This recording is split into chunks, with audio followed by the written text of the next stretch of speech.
What is right and what is the definition of wrong? I think the question we are really asking is, what determines goodness or evil? Now, these are existential questions that philosophers have pondered from the beginning, and why shouldn't we? After all, we are living in an era where everyone is fighting to be morally upright. We see this first and foremost in the media, among politicians, and of course among various religious and ethnic groups. No man alive wants to be a villain.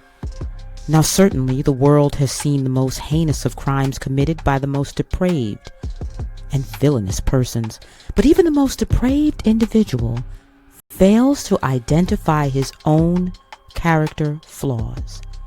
As a matter of fact, most people, even the serial killer, believe that they are good and that if they did commit an act of evil, it could be justified.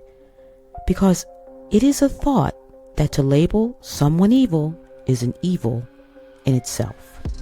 I said that there seems to be a fight or movement centered on the so-called morally upright. The movement is headed by who I call the do-gooders. These are the people who like to condemn the actions of others and fail to see their own. These actions are not in plain view. They are of the heart. Friends, the most deplorable conduct takes place within the human heart. Hatred, jealousy, the desire to steal or kill begins in the heart. But of course we can't see this, and people are able to hide it unless they act on those desires. Not only this, the problem with crusading for righteousness is really an act of futility. For instance, Adolf Hitler, the infamous dictator of Nazi Germany, slaughtered millions of Jews because he believed that they were impure and somehow a morally degraded people whom he blamed for every evil in Germany. This is also true of the slaveholders who subjugated millions of slaves from the African continent. Their justification was rooted in the belief that slaves were subhuman and needed to be cleansed and made to obey, using the Christian Bible. Now let us examine where we are today, and if anything at all has changed. Well, there's a belief held by many that the Western world is the pillar of evil due to its history of racism, sexism, transphobia, and the most recent claim, Islamophobia.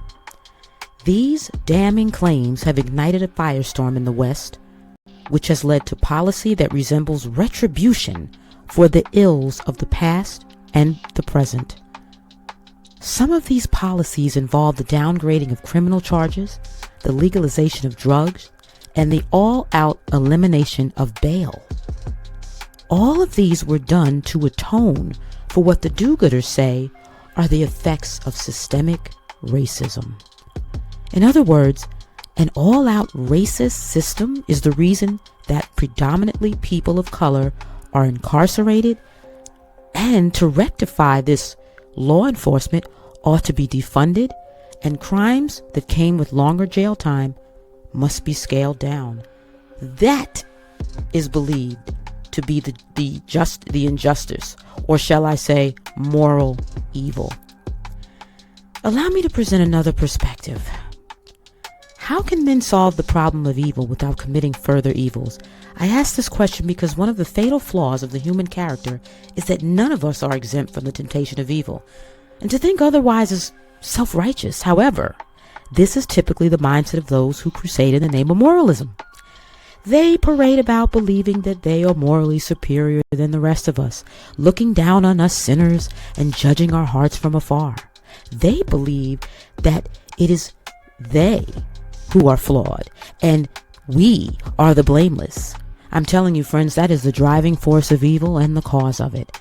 This very sentiment was behind the diabolical slaughter of Jesus the Christ. Those who wanted him dead didn't so not because of any evil that he committed, but because he was good. But how did they perceive him good and they themselves evil? It was because they knew secretly that they were pretending to be good. They were so-called religious or sanctimonious, who paraded about flaunting their goodness for all eyes to see and witness. Friends, real goodness comes from strength of heart and mind. Weak people steal. Weak people lie. Weak people cheat. Virtue is not of the faint of heart. The virtuous life is a life that is lived in principle, and integrity is on high. Should any person want to be good, they must put aside arrogance, pride, and shame, and take a knee in humility. And this goes for all of us. Let me say this. Good is not a look. It has no appearance because it is of the heart. That is why none of us are in a position to look down on others. We certainly can't make judgment calls about what is good and what is evil. But interestingly, the do-gooders of society are doing just that. They are outright condemning all who do not embrace their ideologies and public conduct. If you don't say something that's politically correct, you are ostracized. You are canceled. This is what they do. They are so extreme that if we don't accept their moral law, we are subject to being cast out. Who cares? Why should we allow others to dictate what good is? Why have we made the media, celebrities, and even politicians lords over us? I do think that it is time to stop diminishing ourselves and obey the voice of our own heart. That is where the truth lies and is the seat of love and goodness. In truth, nobody really needs anyone to tell them what is good. Deep within, we all make the choice not to adhere to what our heart wants. And that, my dear friends, is a choice with harsh consequences. But this is what men of free will do. That freedom is a natural right and is not to be infringed upon by moralists. Who is a moralist but a man? Who am I but a man? We share this human experience. It is what makes us equals. Yes, it's true, our outcome in this life will be different based on the choices that we make, but it does not mean we have no commonality.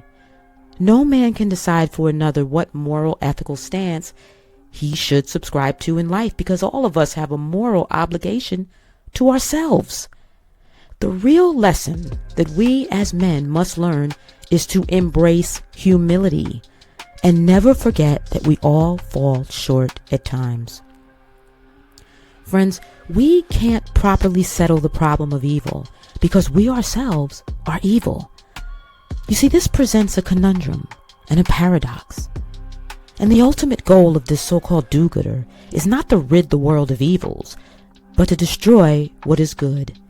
And this is evidenced in the effects of the laxed judicial system. If people refuse to acknowledge the cause of rampant theft, drug use, and an overall uptick in crime in the inner cities, then they are in denial. We don't need to rectify evils. We don't need to make it our mission to do good. We must understand that evil resolves itself, because in the instant that arrogant men try to make right what they perceive as wrong, they create another wrong. If any person should desire to do what's right, he should work on his own character. Worry about yourself is what I'm saying. You see, we are resilient beings. We can better our character, but we don't need to tell other people what they need to be doing. To do that is self-righteous. Please remember this: the answer to evil is working on the source of it, a degraded and flawed character. And that is why I speak so vehemently about character development. I really think that all social justice courses in schools should be replaced with character development courses. If we want a morally upright society, then we must cultivate men and women of integrity. Thanks so much for listening. If you thoroughly enjoyed this content and you want to hear more, please subscribe or follow. Until next time.